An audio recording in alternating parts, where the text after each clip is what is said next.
Bonjour à tous, merci de nous avoir rejoints ce matin à Namur Expo et bienvenue donc aux 8e rencontres de la filière bois. Alors, désolé pour ceux qui sont un peu déçus de ne pas retrouver Michel Lecomte à ma place. Michel Lecomte qui est un fidèle de ces rencontres, mais les amateurs de football le savent, il y a un match important ce soir en Macédoine. Les Diables Rouges vont s'efforcer de se qualifier, enfin en tout cas de faire un pas vers la qualification vers le mondial 2014 qui se déroulera au Brésil. Et comme Michel Lecomte a très envie de danser la samba, eh bien, il est allé en Macédoine pour supporter les Diables, pour jouer au 12e homme, comme on dit dans ces cas-là. Et si vous regardez bien ce soir le match sur la RTBF, bien sûr, eh bien, si vous regardez, vous le verrez dans la tribune et pas la tribune du lundi. Ça, c'est un petit clin d'œil aux amateurs de football qui connaissent son émission du lundi.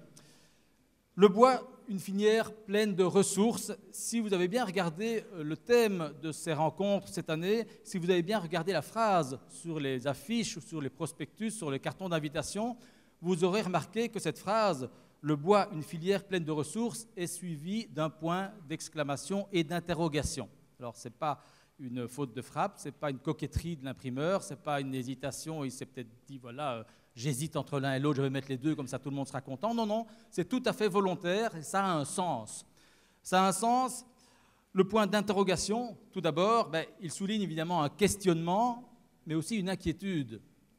La filière bois en Wallonie est-elle vraiment pleine de ressources? Nos forêts, la forêt wallonne, n'est-elle pas en train de s'épuiser?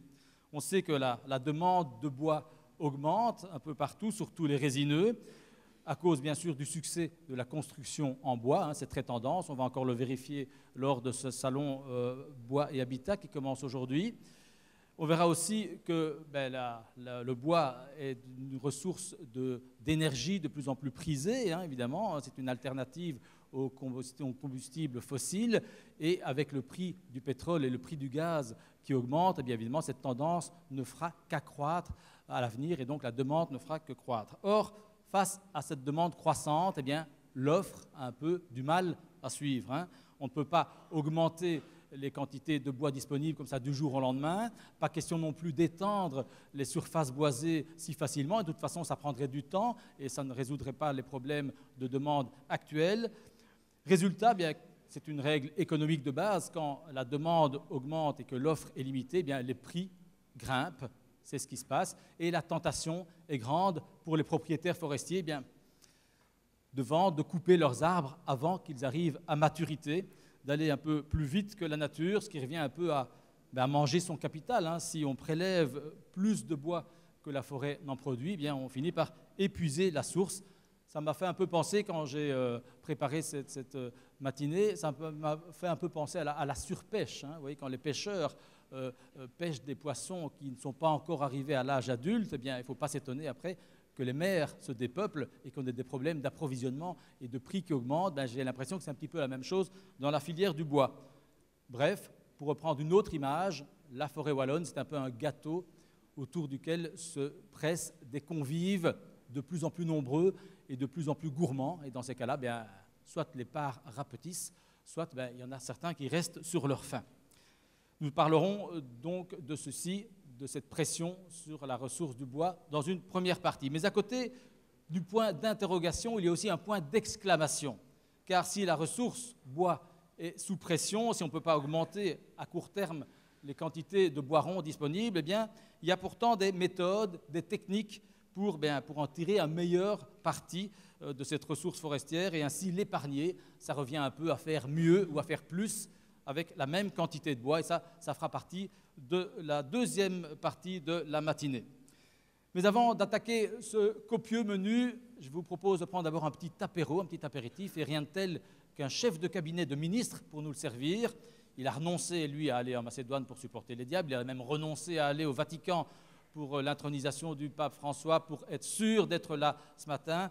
Je vais passer la parole à Brieux Kévi, qui est le chef de cabinet adjoint du ministre Carlo Di Antonio, ministre wallon. Alors je garde ma fiche parce qu'il a beaucoup d'attributions: travaux publics, agriculture, ruralité, nature, patrimoine et la forêt. Et c'est bien sûr à ce dernier titre que nous allons lui demander d'introduire ces 8e rencontres de la filière bois. Monsieur Kévi, c'est à vous.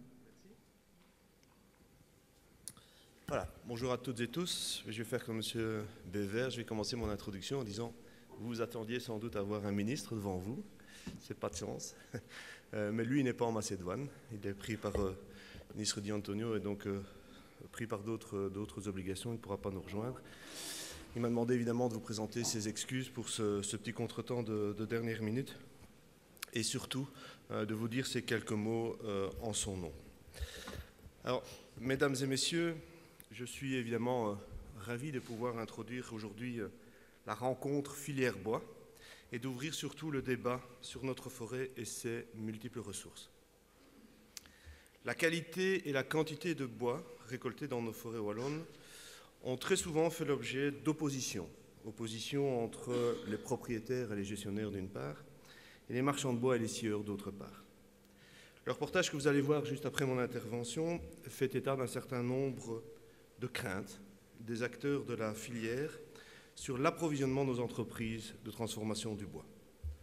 Pour résumer en quelques mots l'état d'esprit des professionnels du bois, diminution de la quantité de bois de résineux, diminution de la qualité de nos feuilles, fuite des meilleurs grumes vers l'étranger, concurrence du bois énergie, transformation de quelques hectares de forêt en réserve naturelle ou projet LIFE. Alors je voudrais profiter du temps de parole qui m'est donné pour nuancer quelque peu ces propos, mais surtout pour vous exposer l'action des pouvoirs publics dans cette matière. Tout d'abord, il est utile de vous rappeler que notre capacité de réaction, notre capacité d'intervention est relativement faible au vu des longs cycles qu'il est nécessaire pour produire une grume. Nous récoltons actuellement le fruit du travail des générations antérieures de forestiers. Notre forêt aussi a subi, et dois-je vous le rappeler, des pertes successives durant les dernières décennies suite au chablis, suite aux différentes maladies comme les scolites, que ce soit en hêtre ou en résineux. Alors, je suis toujours surpris d'entendre un scieur nous dire que sur les 3 ou 4 dernières décennies, il a vu la forêt changer de structure. Lui comme moi avons parcouru dans tous les sens les forêts.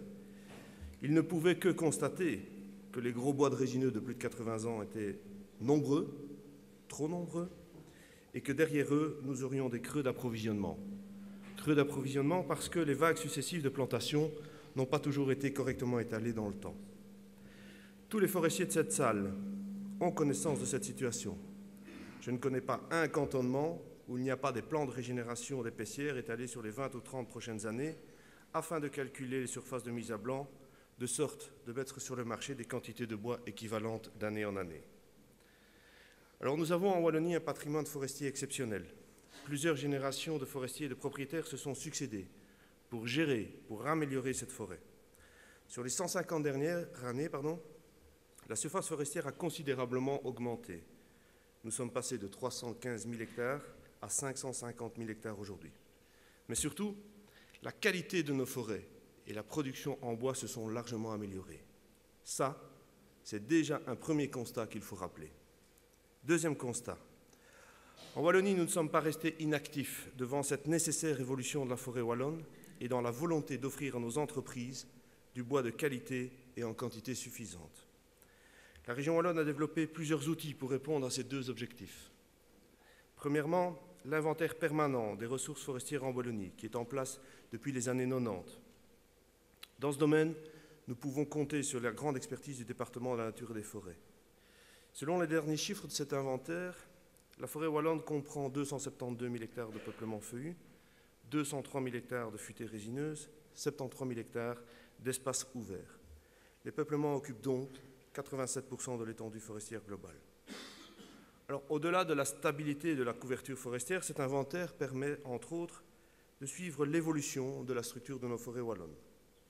Comme c'est relaté dans le reportage que vous verrez, le DNF a effectivement constaté la progression significative des feuillus conjuguée au recul des résineux. Cette évolution est d'ailleurs moins marquée dans les bois des propriétaires publics gérés par le DNF que dans les bois des particuliers.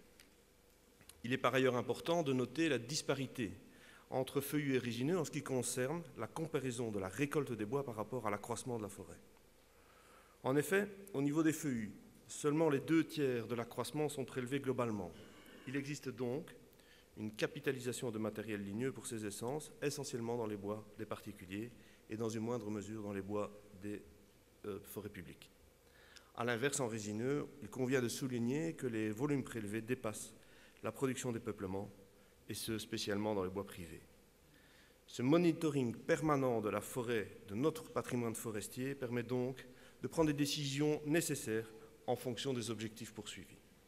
Deuxième outil mis en place, le nouveau code forestier mis en œuvre par Benoît Ludgen. Avec ce nouveau code, nous avons un outil important pour la gestion durable de nos forêts.